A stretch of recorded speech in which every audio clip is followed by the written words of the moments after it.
Salut Robin, ça Salut. fait plaisir de t'avoir ici. On est à San Francisco.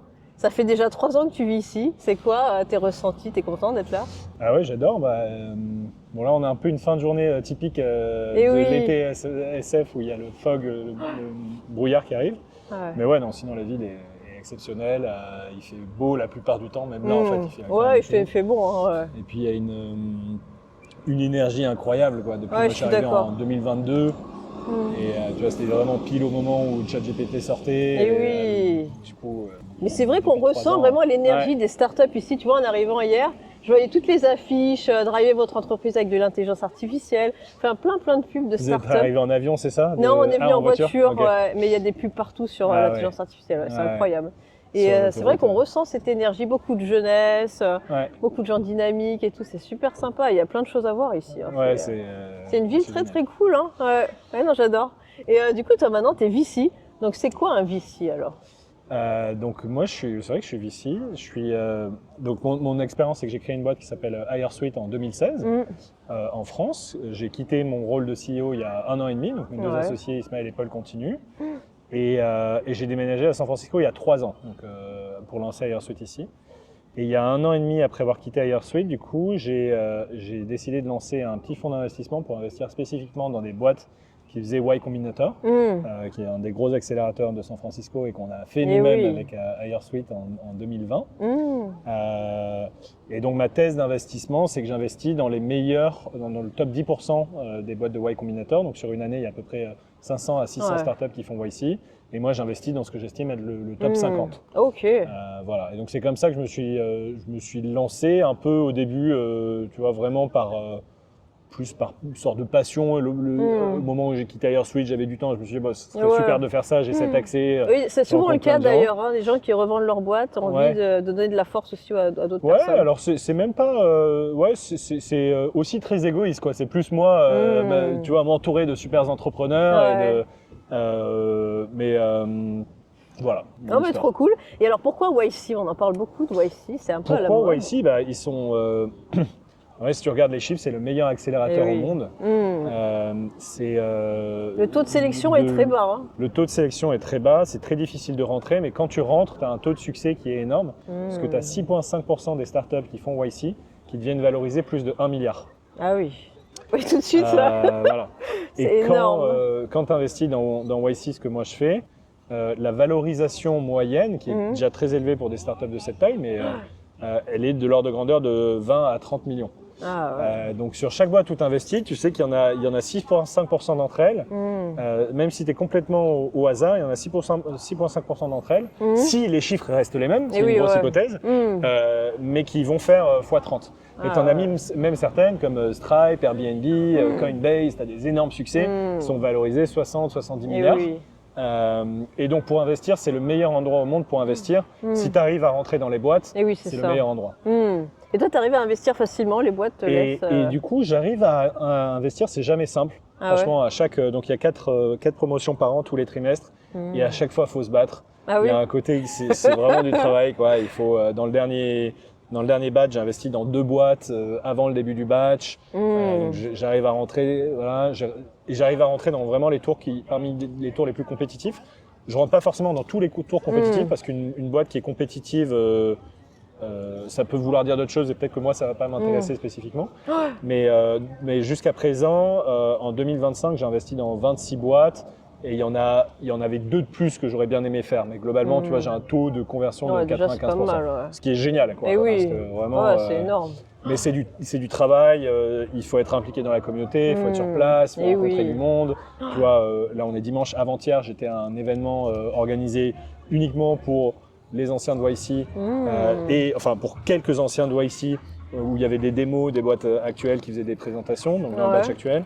Donc voilà, c'est du travail, il faut y être, mais ça vaut le coup. Ça vaut le coup. Normalement, ça vaut Et le tu coup, ressens on une verra. différence de mindset, entre guillemets, entre en France et ici aux États-Unis? Bah, moi, du coup, ça fait un moment que je suis moins présent en France. Donc, j'ai moins le mindset. Enfin, tu vois, je sais pas s'il y a une différence dans le sens où je la ressens moins. Ok. Mais j'ai fait un épisode de podcast avec Grégoire Gambato, Et qui oui, est comme ça ouais. qu'on s'est. Donc, t'as regardé la vidéo après Très soirée. très bien, ouais. Et on parlait justement de la différence d'urgence Et oui, c'est qu'il y a ça. aujourd'hui entre SF, où il y a une sensation d'urgence de ça va se passer maintenant.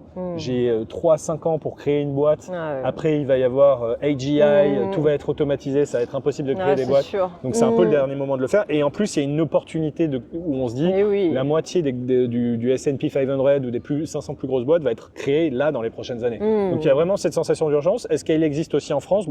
D'après Grégoire dans cette vidéo, non. Et oui, ouais. Je sais pas. Je sais pas non plus, J'y suis mais, moins. Donc, mais c'est vrai qu'on ressent vraiment cette sensation et je pense qu'il a raison, c'est maintenant qu'il faut y aller Ah ouais, parce qu'après on va passer à autre chose et ça sera différent. Et puis il y a vraiment c'est une opportunité énorme, tout le monde le dit, quoi. Les gens disent c'est le même degré d'opportunité qu'à l'époque d'Internet, quoi. Il y a des géants qui vont être complètement remplacés c'est fou, si tu arrives à prendre cette vague-là. Et on peut le voir, aujourd'hui déjà, Google, qu'on pensait complètement indéboulonnable, irremplaçable, aujourd'hui il y a énormément de gens qui utilisent Perplexity ou ChatGPT pour faire des recherches. C'est incroyable. Et ça se passe à l'échelle de toutes les industries, quoi. Et oui, non, c'est sûr, faut pas perdre le coche. Et moi j'ai regardé pour rentrer chez Y Combinator, c'est plutôt simple, faut remplir un questionnaire, faut faire une vidéo, et ensuite si tu es présélectionné, tu as un entretien avec eux, et ensuite si tu es pris, là tu peux rentrer.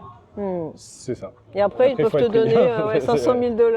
C'est ça. Après, le deal de base, c'est 500 000 $ contre des parts en capital qui sont une partie qui est fixe. Non, 7%, plus une partie qui est proportionnelle à la levée de fonds qui est faite après YC. Mais globalement, dans l'ordre de grandeur, c'est 10%, quoi. Max. Ah oui, c'est ça. Et est-ce qu'il y a des boîtes justement qui cherchent pas à lever des fonds au bout des 3 mois ou pas? Peu quand même, parce que c'est un des meilleurs moments où tu peux lever des fonds. Donc même si tu commences à être profitable, il y a des boîtes qui en auraient pas forcément besoin, mais si tu es exposé, tu arrives en 3 semaines à faire entrer des super investisseurs. Puis c'est le moment de grossir aussi peut-être. C'est le moment de grossir, tu peux prendre de l'argent. Et puis c'est pas simplement, je pense que les boîtes vont pas simplement chercher de l'argent, elles vont aussi chercher s'investir des logos, dans des projets. Ouais, et puis de la reconnaissance de la part de certains investisseurs. Parce que c'est tellement compétitif qu'aujourd'hui, bon déjà il faut avoir... Si tu peux prendre plus d'argent à des conditions qui sont bonnes pour toi, il faut le faire parce que tu sais jamais où tu seras dans 1 an ou 2. Et ensuite, si tu peux avoir des investisseurs, verrouiller des investisseurs, que ce soit des individuels comme moi ou d'autres personnes successful ou des fonds, ça te permet de prendre de l'avance et d'avoir de la reconnaissance, d'avoir de l'accompagnement que tes concurrents n'auront pas. Et oui, je comprends. Trop bien, écoute, moi je t'ai fait venir aussi ici pour parler de moi personnellement, parce que je suis en train de monter un SaaS. En fait, ça fait 3 ans que je suis sur LinkedIn et j'ai commencé de 0 pour être ensuite à 45 000 abonnés. Bon, on sait que les chiffres, ça veut pas dire grand chose, c'est des vanity metrics, mais moi, ça m'a permis d'avoir des clients grâce à la plateforme. Bien sûr. Et en fait, tu vois, au début, j'étais ghostwriter, donc j'écrivais les posts à la place des gens. Ensuite, je me suis mis à faire des petites vidéos d'entrepreneurs. Et aujourd'hui, j'ai créé une offre qui allie les deux. En fait, l'idée, c'est que j'écris les posts des dirigeants et de leurs salariés et que je fais des vidéos. Enfin, je fais pas des vidéos, mais je fais des scripts pour les aider à faire eux-mêmes leurs vidéos dans leur bureau. Parce que je me suis dit, en fait, sur LinkedIn, qu'est-ce qu'on voit aujourd'hui? On voit surtout les dirigeants, mais on voit pas les salariés. Et je me dis, qu'est-ce qui fait la richesse d'une boîte aujourd'hui? C'est aussi toutes ces voix qu'on n'entend pas. Et c'est pour ça, après, c'est assez compliqué parce que il y a plein de lois qui encadrent tout ça. Il faut que le salarié soit d'accord. C'est quand même son compte qui est privé. Donc voilà, il faut qu'il ait aussi un intérêt à le faire. Et donc moi, ce que je me suis dit, c'est que le salarié, si on lui montre que c'est important, enfin tu vois, si on a envie de le valoriser aussi, parce que si tu vas valoriser son profil, c'est aussi bon pour la suite. Si après il veut trouver un boulot ailleurs, ou si pour lui-même, c'est hyper important. Donc il va aussi y gagner, tu vois. Moi, je trouve que c'est même un cadeau de l'employeur que de payer ça pour son employé. Et moi, j'avais fait plein d'appels avec des dirigeants en début d'année, et ils m'avaient dit, ouais, mais moi, mes salariés, ils ont fait des formations, ils ont fait plein de trucs, tu vois, employé advocacy, tout ça, c'est bien. Mais au bout d'1 mois ou 2, en fait, ils lâchent et ils abandonnent parce que LinkedIn, ils s'en foutent, quoi. Enfin, c'est pas leur truc. Et écrire des posts pareil, c'est pas leur truc. Et ça, je le comprends tout à fait parce que c'est un vrai job et ça prend du temps. Donc moi, je suis partie de ce constat et je me suis dit, pourquoi est-ce que, en fait, j'ai créé, tu vois, une vingtaine de questions que je renvoie 1 fois par mois. Et à partir des réponses, j'aurais écrit 8 posts LinkedIn et j'aurais écrit 4 scripts vidéo. Ça en fait un script vidéo par semaine. Donc 4 scripts vidéo par mois et 8 posts LinkedIn. Et à partir de ça, c'est des posts qui sont vraiment créés pour leur marque personnelle, pour aussi valoriser l'entreprise. Et en fait, après, il y a des effets de levier et ça va attirer des clients, ça va attirer de la visibilité, ça va attirer des prospects aussi. et des nouvelles personnes, parce qu'aujourd'hui les boîtes aussi elles ont du mal à recruter. Et quand c'est un salarié qui parle de sa boîte, t'as tout de suite plus envie de la rejoindre qu'une offre d'emploi banale, tu vois. Donc voilà, moi, mon idée de ça, c'est ça en fait, c'est que j'ai créé un prompt à partir de tous les posts que j'écris, de tous mes clients, même pour moi-même, tu vois, j'ai pas compté, mais c'est énormément. Et en fait, grâce aux réponses qu'ils vont me donner des questions, je vais pouvoir leur sortir les posts et les scripts vidéo. Et en fait, l'idée, c'est que voilà, ils vont économiser aussi en frais de vidéastes. Il n'y aura pas des vidéastes qui vont être obligés de venir chez eux pour filmer, parce qu'ils pourront filmer eux-mêmes et ça fera des vidéos authentiques, tu vois. Tu peux aussi même envisager de faire des partenariats avec des boîtes comme Argile, par exemple, qui a fait Voici aussi, qui fait des avatars AI, et donc tu fais ton avatar une fois, et tu n'as même pas enregistré la vidéo, tu as ton avatar qui l'a fait. Et ça, on m'en parle de plus en plus. J'ai de plus en plus de clients qui me disent moi, j'ai plus envie de faire des vidéos, ça me saoule. Je vais passer par un avatar IA. Est-ce que tu peux m'écrire les scripts pour mon avatar Et c'est vrai que ça, je l'entends aussi, parce que faire des vidéos, c'est quand même du boulot. Tu vois, quand t'es une femme, faut te maquiller, faut être bien habillée. Enfin, c'est tout un vrai travail, finalement. On peut pas dire que les vidéos, ça soit facile. Et c'est vrai qu'aujourd'hui, il y a l'IA et franchement, ça marche quand même super bien. Donc, si tu lui donnes un bon script, la vidéo, elle est quand même pas mal. Hein. Et du coup, je voulais voir ce que t'en pensais, toi, de cette idée-là. En tant que quoi, qu'entrepreneur, qu'investisseur les deux. Bah, je prends tous les avis. Je pense que déjà, moi j'ai fait énormément de LinkedIn aussi. Et oui, ça a été HireSuite, ma boîte précédente, on vend à des cabinets de recrutement, des recruteurs, donc ils sont aussi très présents sur LinkedIn parce qu'ils chassent des candidats sur LinkedIn. Et ça a été énorme pour nous. Vraiment, ça nous a permis de signer nos plus gros clients, ça nous a énormément accéléré. Ah, ça m'étonne pas. Et donc je crois beaucoup à LinkedIn en tant que média. Je pense qu'il y a beaucoup de besoins dessus. Et effectivement, les gens ont du mal à se lancer, ont du mal à aborder. Et on en parlait, tu vois. Donc moi, je fais vraiment. C'est un marathon. Hein. C'est un marathon en 2022. Parce qu'il faut commenter avant, après. Enfin, c'est. Puis même juste faire ses posts tous les jours. J'ai fait, je crois, 350 posts en 2022, un truc comme ça. Ah ouais. Et tu publiais tous les épuisant, jours, quoi. Je publiais même plusieurs fois par jour. Ah ouais. Je crois que c'était genre 10 fois par semaine, un truc comme ça, avec des semaines où on ne publiait pas, où il y avait des trous, mais c'était quelque chose comme ça. C'est incroyable. Donc c'était énorme, c'est assez fatigant. Et oui. Et donc c'est sûr qu'il y a un besoin. Donc en tant qu'entrepreneur, je crois au besoin et je pense que ça a de la valeur. Et j'ai vu que tu postais aussi, tu avais fait un post sur LinkedIn sur les employés de Salesforce qui faisaient un employé advocacy programme avec Salesforce. Et oui, des très bons résultats. J'y crois beaucoup. Je pense qu'il y a énormément de valeur à apporter avec du coaching personnel et de l'humain à haute valeur ajoutée. Et l'autre chose aussi, c'est que je pense que tout le monde ne peut pas faire ça. Je pense que c'est une minorité en fait. Il y a certaines boîtes qui vont très bien faire de l'employee advocacy, mais tout le monde ne va pas le faire. Et donc comme c'est une minorité, je pense que le format d'entreprise qui marche bien pour ça, c'est plutôt une agence où tu vas facturer très très cher, mais pour un service d'excellente qualité, tu vois, où tu vas rentrer encore plus, etc. Et du coup, je me demande si, je ne sais pas quel serait le modèle du SaaS, mais le problème du SaaS, c'est que tu factures très peu cher généralement. Moi, je facture quand même 750 par mois. Par employé ou par… Alors, au début, c'était par employé. Là, j'ai réfléchi, je me suis dit, en fait, ça marche bien à partir de 3. Il y a vraiment de l'impact à partir de 3. Et à partir de 3, c'est 2005 pour 3. Ok, ouais, si tu arrives à facturer ce prix-là, je pense que c'est bien. La grosse question, c'est qu'il ne faut pas tomber dans un SaaS qui coûte 50 à 100 $ par mois, où en fait, tu vas devoir avoir le même degré de coaching pour faire en sorte que les gens l'utilisent et postent vraiment, parce qu'il leur reste beaucoup de travail encore derrière. Tu vois, si tu envoies un script, comme tu dis, il faut encore faire la vidéo, etc. Et donc, il reste beaucoup de travail. Et c'est un peu comme dans le recrutement, tu vois, avec HireSuite, où tu dépends des gens pour faire le travail. Et si tu fais ça naturellement, toi, dans ton entreprise, tu vas te retrouver à devoir passer beaucoup de temps pour les relancer, être sûr qu'ils postent, etc. Parce que par essence, c'est un truc qui est difficile. Et donc voilà, je pense que ça marche pas sur un price point à 50, à 100 ou 200 $ par mois par employé. À 750, c'est bien. Je pense que si tu arrives à vendre ça. Et après, la grosse question, c'est est-ce que tu arrives à vendre et quelle est l'attraction de revenu? Là, ça fait une semaine que j'ai commencé. J'ai déjà vendu à 3 boîtes. Super. Et en fait, j'écoute vraiment ce qu'ils me disent. Les retours sont hyper importants. Et en fait, ce qu'ils me disent, c'est on va investir d'abord sur les head of sales, sur les vendeurs en fait, parce que c'est eux qui ont besoin de vendre. Et c'est vrai qu'aujourd'hui, il y a une loi qui est passée en France qui va limiter le call calling, tu sais, l'appel à froid. Du coup, ils ont du mal à vendre. Et en fait, l'idée, c'est on va leur écrire des posts. Il y a une loi qui va limiter le call calling en France. Je savais pas. D'ailleurs, il Ok. faut que je fasse encore plus de recherches dessus pour faire des posts Intéressant. LinkedIn. Mais ouais, apparemment, ça va être de plus en plus compliqué, les appels à froid. Donc, c'est ces équipes qu'il va falloir aider. Ah ouais, c'est et, sûr. tu vois, en leur Et il écrivant des faut, posts, on leur dit on vous offre un autre canal Et puis d'acquisition. même faire, en fait, aujourd'hui, si tu fais du démarchage, et j'ai aussi lancé avec un pote un outil qui permet d'automatiser le démarchage sur LinkedIn, un équivalent de Wallaxy Ah ou oui, de ok, Phantom Buster, ouais. qui s'appelle BotDog, si jamais Ok, tu veux. ouais, bah ouais, BET, on va en parler. Je Et, connaissais pas.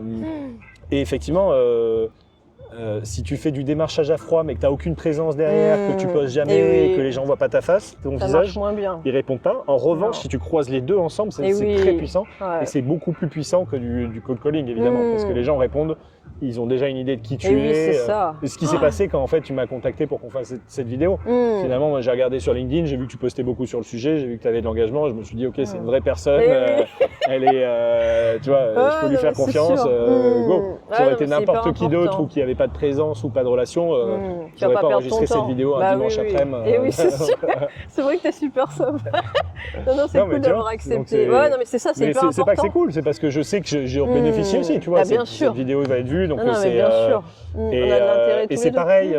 pareil si tu es un head of sales et qu'effectivement tu communiques sur LinkedIn, tes clients du coup se disent cette personne a de l'expertise Et oui. et je sais qu'elle va m'aider à résoudre mon problème Et ouais, c'est ça. et qu'elle n'est pas simplement là pour me refourguer son logiciel. Exactement, ouais. Et c'est vrai qu'on en parle beaucoup des commerciaux, c'est vraiment un domaine très important dans l'entreprise. Ouais. C'est en fait une boîte, si elle vend pas, elle marche pas, quoi. Elle a Ouais. pas besoin d'exister, enfin elle n'existe Ah pas bah, tout c'est simplement. sûr. Donc c'est vraiment les aider à vendre plus. Et un commercial peut vendre 10 fois plus. Et Tu ouais. vois, une personne peut être 10 fois plus rentable qu'une autre personne. Bah oui, c'est ça. Et nous, on l'a vu vraiment avec, encore une fois, LinkedIn. Ça nous accélérait nos taux de réponse. À chaque fois quand je me suis mis à poster vraiment régulièrement sur LinkedIn, Ouais. on avait plus de clients rentrants, j'avais plus de réponses à mon démarchage. Quand j'avais des clients dans le process, ils répondaient plus vite, ils disaient qu'ils avaient vu mes posts, qu'ils avaient vu mon podcast. J'avais aussi un podcast sur le recrutement. Ah oui. Parfois j'allais chez des clients qui avaient imprimé des posts LinkedIn Ah oui. et qui les avaient affichés C'est au trop mur drôle, pour se motiver, Ah ouais, tu vois. c'est Et donc tu dis dingue. forcément ça t'aide dans la relation commerciale. Ah mais Parce carrément. que en fait, tu es là pour aider. Tu vois, nous, c'était au sens large les problèmes de recrutement et t'aides de plein de manières. Et une des manières, c'est ton logiciel que tu peux payer, mais aussi ton contenu qui est gratuit. Et oui. Et donc, les gens font confiance pour résoudre ce problème. Ouais, c'est ça. Non, c'est fou comme c'est puissant. Moi, Ah j'ai ouais. eu tellement de trucs grâce à LinkedIn. Et là, j'ai quand même 90% de mes clients grâce à LinkedIn. Bien sûr. C'est incroyable. Les gens ne se rendent pas compte de la puissance. Ouais. Trop cool. Bah écoute, moi j'ai postulé. Là, on va bien voir ce que ça donne. Je me dis, on n'a rien à perdre et tout à gagner à Ouais. essayer. Carrément. Et puis je vais voir. De toute façon, je pense que. Je pense que on en parlait un petit peu des conseils pour YC. Les deux trucs principaux, à mon avis, c'est d'avoir des choses à montrer. Donc Ouais. le fait que tu aies déjà 3 clients, c'est Oui, c'est super. déjà ça. Plus tu vas avoir de croissance de contenu, tu vois, de choses preuves. concrètes, de Et preuves, oui, ouais. ça va leur plaire. Et la deuxième chose, c'est dans la communication d'être super clair, très droit, direct, faire des réponses courtes, pertinentes, Ouais. pas chercher à tout répondre. Et et oui, parfois, en ouais. tant que Français, on a tendance Ouais. à vouloir faire une réponse détaillée c'est en 3 clair. parties. Parfois, il faut juste répondre oui ou non. Et s'ils creusent, tu donnes plus de détails, mais faire des réponses très courtes. Ah ok, ouais. Ouais, mais j'avais été, tu vois, un truc d'entrepreneur une fois, il fallait pitcher sa boîte en moins de 40 secondes. Ouais. Et moi, à un moment, il m'a dit stop. Ah oui. J'étais pas habituée. Moi, je croyais que ça faisait même pas 2 secondes. Enfin, tu vois, c'est hyper rapide. Mais j'aime bien cette façon de faire, d'aller droit au but. C'est vrai qu'en France, on a tendance à trop emballer, trop enjoliver. Et En finalement, tout cas, ça c'est sert des à modes de rien. communication qui sont différents. Oui, et, c'est ça, c'est totalement différent, on n'est pas habitué. Mais c'est hyper challengeant, moi j'aime bien les droits au but, c'est cool. Et j'ai vu qu'avec Combinator, ils aimaient mieux quand on était deux, tu vois, qu'il y en avait un dans la Oui. tech et un. Mais moi je suis toute seule, alors est-ce que j'ai mes chances ou pas? Bah, tu as toujours tes chances. Il y a des fondateurs fondatrices qui sont. Oui, j'ai vu qu'il y en solo. avait quand même quelques-uns qui étaient pris. Il y a un truc sur lequel ils investissent beaucoup en ce moment en particulier, c'est dans une logique où ça devient de plus en plus simple de développer des logiciels, qu'il y a moins de barrières à Et l'entrée sur les oui, logiciels. avec le no-code et tout. Ouais. Avec le no-code, avec Vibe Coding, l'IA, etc. bah oui, oui. Maintenant, j'ai remarqué ça dans les derniers batchs, ils investissent beaucoup sur des gens qui ont déjà des communautés et qui ont déjà une distribution. Donc le fait que toi tu aies cette communauté, c'est une vraie force. Ouais. Et ils peuvent se faire le calcul de se dire, bon, on va la prendre et elle rencontrera un cofondateur ou une cofondatrice pendant les 3 mois. Et donc c'est carrément possible. Après, c'est plus difficile, ils préfèrent des pairs qui sont déjà formés. Ouais, c'est sûr. Mais c'est Après, pas tu vois, possible. être à deux aussi, je trouve il y a le pour et le contre, parce qu'il y en a, j'ai déjà entendu des gens qui a fait Y Combinator et qui finalement après se sont pas entendus et la Ah boîte bah a oui, pas. Ça évidemment. s'est arrêté là. Ouais, ouais. Hmm. Bon, c'est les dissensions entre cofondateurs, c'est Eh des oui. raisons principales d'échec. Ah ouais, c'est ça. C'est pour c'est ça qu'il faut bien faire des contrats au départ et tout. Mais Ouais, même en et faisant puis ça. même on au-delà peut- des contrats, d'être sûr d'être aligné avec la personne Eh oui. sur les attentes, Ouais. à quoi ressemble le succès, avoir les conversations difficiles dès le début, ça fait gagner beaucoup de temps. Et ouais. Ok, trop bien. Bon bah écoute, super. Et puis bah peut-être qu'on se recroisera alors. parce avec que grand vu que plaisir, bon courage. j'habite à Los Angeles, on n'est pas très loin Carrément, finalement. et puis pendant mais- YC, dans Bah quelques voilà, mois, du coup. peut-être. On va croiser les doigts. Trop bien. Bah, merci beaucoup Avec Robin plaisir. d'avoir pris le temps d'échanger. Ça m'a fait super plaisir. Et puis j'aime bien parler à des Français finalement, parce qu'il y en a beaucoup aussi ici à San Francisco. Énormément. Et tu sais à peu près le pourcentage de Français qui sont reçus à Y Combinator ou pas? Qui sont reçus dans Enfin, la, qui dans sont la- pris dans la sélection. Chaque promotion, je dirais qu'il y en a une dizaine, Ouais, entre 5 et 10 startups. ok. Donc tu vois, 40 par an sur 600, ouais, entre 5 et 10%, je pense. Ouais, bon, c'est C'est déjà une pas vraie, mal. une hein. grosse Ouais. communauté de Français qui ont fait Y Ouais. Combinator. On a un groupe Ouais, WhatsApp. j'ai vu, j'ai vu un super peu actif. sur LinkedIn. Des fois, je vois YC 2023 ou des trucs. Ouais. Ouais, c'est bien ça. Et la communauté est assez soudée, donc c'est une super communauté. Ah, c'est bien ça. Trop cool. Bah ouais, les Français, on avance là. Hein Il faut Super, serrer les merci coudes. beaucoup Romain. Avec plaisir, Caroline. Bonne Merci à toi. continuation, je vais te suivre sur LinkedIn et Bah, puis c'est tu que peux y le aller. début. Hein. Je vais poster plus, il faut que je Ah me mette mais plus. oui, il faut, mais oui. Merci Caroline. Merci Robin, bye bye.